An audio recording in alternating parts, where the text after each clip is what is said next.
এক রাতের কথা। মনীষ তার নিজের ক্যাব চালাচ্ছিল। সে একজন যাত্রী খুঁজছিল। অনেকক্ষণ খোঁজার পরও সে কাউকে পায় না। সে ধীরে ধীরে গাড়ি চালিয়ে কবরস্থানের পাশে আসে আর সিগারেট খেতে থাকে। আজকের দিনটাই খারাপ। আজ না কোনো আয় হলো আর না কোনো বকশিস।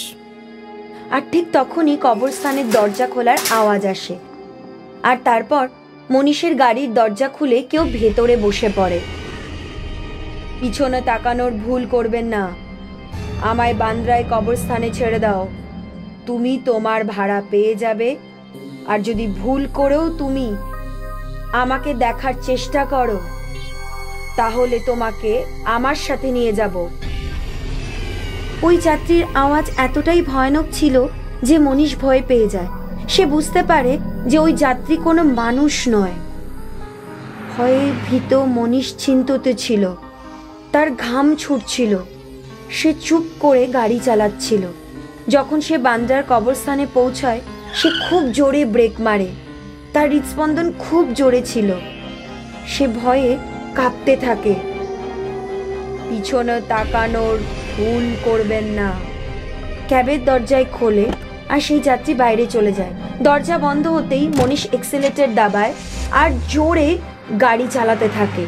কবরস্থান থেকে অনেক দূরে এগিয়ে এসে সে তার গাড়ি দাঁড় করায়। লম্বা নিঃশ্বাস নেয়। শান্ত হয়ে যখন সে পেছনের সিটে তাকায় তো দেখে একটা স্বর্ণ মুদ্রা ছিল। ওই যাত্রী কে ছিল? কোনো মানুষ থাক বা ডাইনি, যাই হোক, আমাকে সোনার কয়েন দিয়ে গেল। ওই রাতে মনীষ সারা রাত সেই যাত্রীর ব্যাপারেই ভাবতে থাকে। আগামীকাল আবার আমি ওই কবরস্থানে যাব। হতে পারে আবার ওই যাত্রী আমার গাড়িতে বসবে। স্বর্ণ মুদ্রার লোভে মনীষ আবার ওই কবরস্থানের বাইরে পৌঁছয়। আগের রাতের মতো আজকেও সেই কবরস্থানের দরজা খোলার আওয়াজ আসে আর মনীষের ক্যাবের দরজা খোলে। পিছনে তাকানোর ভুল করবে না। আমাকে বান্দ্রার কবরস্থানে ছেড়ে দাও। তুমি তোমার ভাড়া পেয়ে যাবে। ভুলেও যদি তুমি আমাকে দেখার সাহস করো তাহলে আমি তোমাকেও আমার সাথে নিয়ে যাব। আজ মনীষের আগের রাতের মতো ভয় ছিল না, কারণ তার মনে স্বর্ণ মুদ্রার লোভ ছিল। সে খুব ভালোভাবে গাড়ি চালাচ্ছিল। সে গাড়ি বান্দ্রার কবরস্থানের বাইরে থামিয়ে দেয়। পেছনে তাকানোর ভুল করবে না। আগের রাতের মতো সেই যাত্রী নেমে যায় আর মনীষ গাড়ি নিয়ে বেরিয়ে যায়। পিছনের সিটে আবার মনীষ স্বর্ণ মুদ্রা পায়, যা দেখে মনীষ খুব খুশি হয়। তারপর এটা রোজকার ব্যাপার হয়ে যায়। মনীষ সারাদিন ঘুমোতো আর রাত হতেই গাড়ি নিয়ে বেরোতো আর কবরস্থানের গেটে পৌঁছে যেত। ওই যাত্রী ভেতরে বসে একই কথা বলে। মনীষও সেই যাত্রীকে বান্দ্রার কবরস্থানে নামায় আর রোজ সে একটা করে স্বর্ণ মুদ্রা পায়। ধীরে ধীরে মনীষ শুধু কবরস্থানের যাত্রীর জন্যই গাড়ি চালাতো। তার কাছে অনেক টাকা ছিল। সে নতুন ক্যাব কেনে। এসব তার বন্ধু দানিশ দেখছিল। ভাই চল, আজ গাড়ি চালাবো না। না ভাই, আজ আমার মন নেই। জানতেই হবে মনীষের হাতে কোন প্রদীপের জিন আছে তা খুঁজে বের করতেই হবে। তারপর একদিন দানিশ মনীষকে তার বাড়িতে ডাকে আর তাকে খুব মদ খাওয়ায়। মনীষের নেশা হয়ে যায়। আজকাল তোকে দেখাই যায় না। তোর কাছে এত টাকা কোথা থেকে আসছে? কবরস্থান থেকে। কবরস্থানে কোনো খাজানা পেয়েছিস নাকি? না রে, যাত্রী পেয়েছি। কবরস্থানে কোন যাত্রী? মদের নেশায় মনীষ দানিশকে কবরস্থানের যাত্রীর ব্যাপারে সব বলে দেয়। রোজ একটা স্বর্ণ মুদ্রা। হ্যাঁ। দানিশ কবরস্থানে সেই যাত্রীর রহস্য জানতে পেরে যায় আর তার সাথে স্বর্ণ মুদ্রার লোভ তার মনে বসে যায়।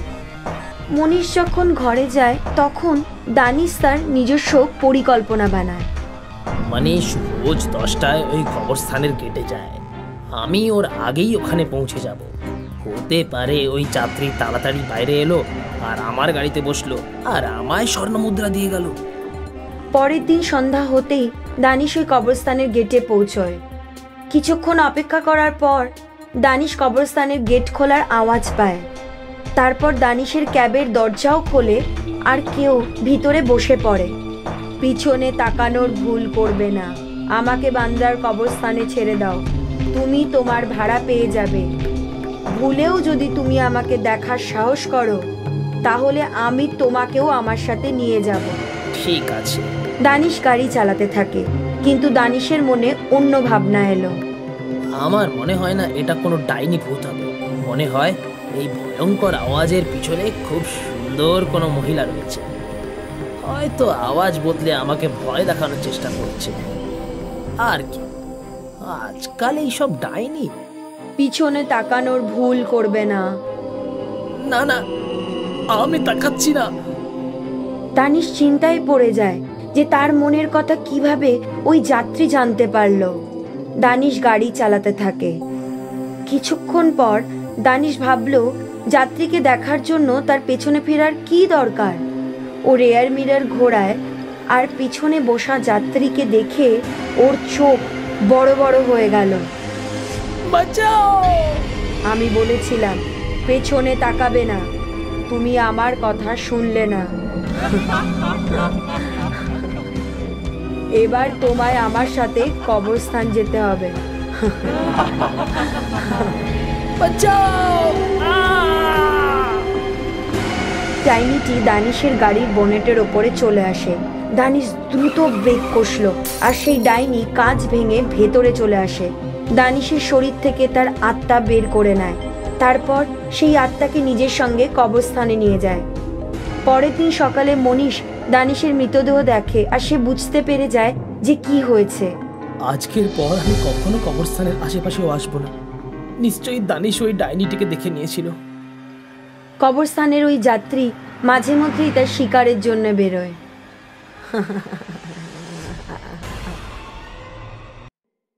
এক রাতের কথা, মনীষ তার নিজের ক্যাব চালাচ্ছিল। সে একজন যাত্রী খুঁজছিল। অনেকক্ষণ খোঁজার পরও সে কাউকে পায় না। সে ধীরে ধীরে গাড়ি চালিয়ে কবরস্থানের পাশে আসে আর সিগারেট খেতে থাকে। আজকের দিনটাই খারাপ। আজ না কোনো আয় হলো আর না কোনো বকশিস। আর ঠিক তখনই কবরস্থানের দরজা খোলার আওয়াজ আসে। আর তারপর মনীষের গাড়ির দরজা খুলে কেউ ভেতরে বসে পড়ে। পিছনে তাকানোর ভুল করবেন না। আমায় বান্দ্রায় কবরস্থানে ছেড়ে দাও। তুমি তোমার ভাড়া পেয়ে যাবে। আর যদি ভুল করেও তুমি আমাকে দেখার চেষ্টা করো, তাহলে তোমাকে আমার সাথে নিয়ে যাব। ওই যাত্রীর আওয়াজ এতটাই ভয়ানক ছিল যে মনীষ ভয় পেয়ে যায়। সে বুঝতে পারে যে ওই যাত্রী কোনো মানুষ নয়। ভয়ে ভীত মনীষ চিন্তিত ছিল। তার ঘাম ছুটছিল। সে চুপ করে গাড়ি চালাচ্ছিল। যখন সে বান্দ্রার কবরস্থানে পৌঁছায়, সে খুব জোরে ব্রেক মারে। তার হৃদস্পন্দন খুব জোরে ছিল। সে ভয়ে কাঁপতে থাকে।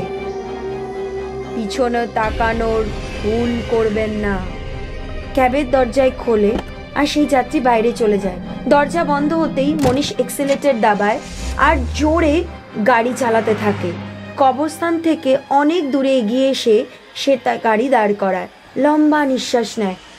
শান্ত হয়ে যখন সে পেছনের সিটে তাকায়, তো দেখে একটা স্বর্ণ মুদ্রা ছিল।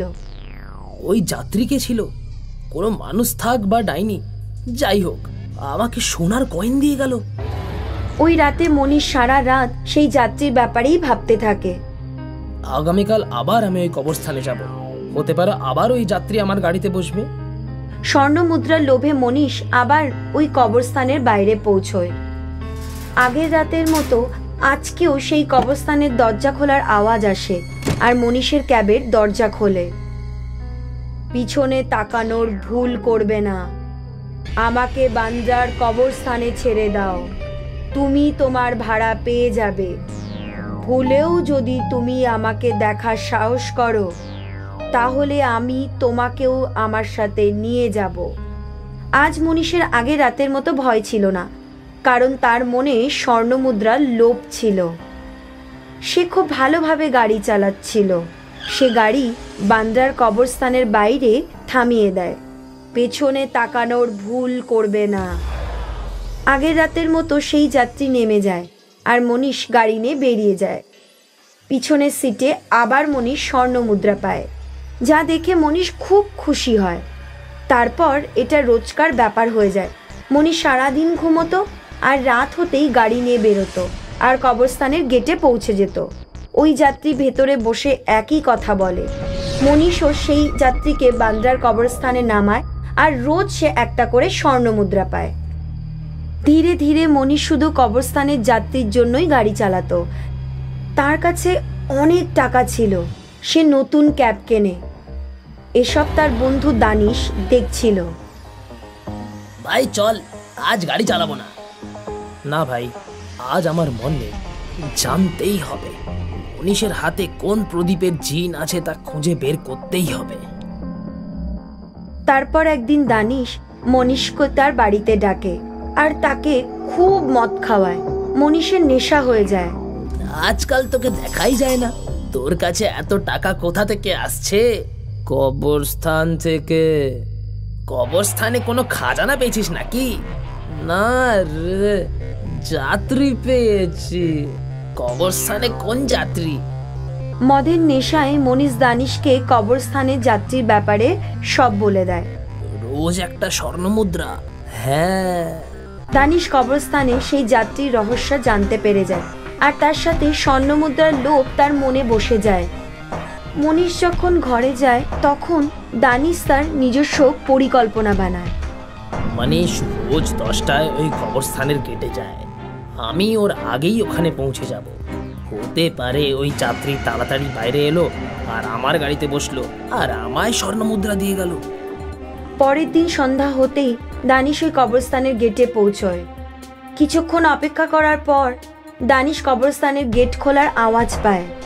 তারপর দানিশের ক্যাবের দরজাও খোলে আর কেউ ভিতরে বসে পড়ে। পিছনে তাকানোর ভুল করবে না, আমাকে বান্দ্রার কবরস্থানে ছেড়ে দাও, তুমি তোমার ভাড়া পেয়ে যাবে।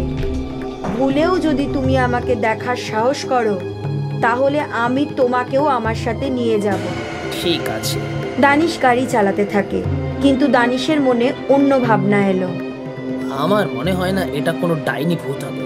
মনে হয় এই ভয়ঙ্কর আওয়াজের পিছনে খুব সুন্দর কোনো মহিলা রয়েছে। হয়তো আওয়াজ বদলে আমাকে ভয় দেখানোর চেষ্টা করছে। আর কি, আজকাল এইসব ডাইনি। পিছনে তাকানোর ভুল করবে না। না না, আমি তাকাচ্ছি না। দানিশ চিন্তায় পড়ে যায় যে তার মনের কথা কিভাবে ওই যাত্রী জানতে পারলো। দানিশ গাড়ি চালাতে থাকে। কিছুক্ষণ পর দানিশ ভাবলো যাত্রীকে দেখার জন্য তার পেছনে ফেরার কি দরকার। ও রেয়ার মিরর ঘোরায় আর পিছনে বসা যাত্রীকে দেখে ওর চোখ বড় বড় হয়ে গেল। বাঁচাও! আমি বলেছিলাম পেছনে তাকাবে না, তুমি আমার কথা শুনলে না। এবার তোমায় আমার সাথে কবরস্থান যেতে হবে। বাঁচাও! ডাইনিটি দানিশের গাড়ির বোনেটের ওপরে চলে আসে। দানিশ দ্রুত ব্রেক কষলো আর সেই ডাইনি কাঁচ ভেঙে ভেতরে চলে আসে। দানিশের শরীর থেকে তার আত্মা বের করে নেয়।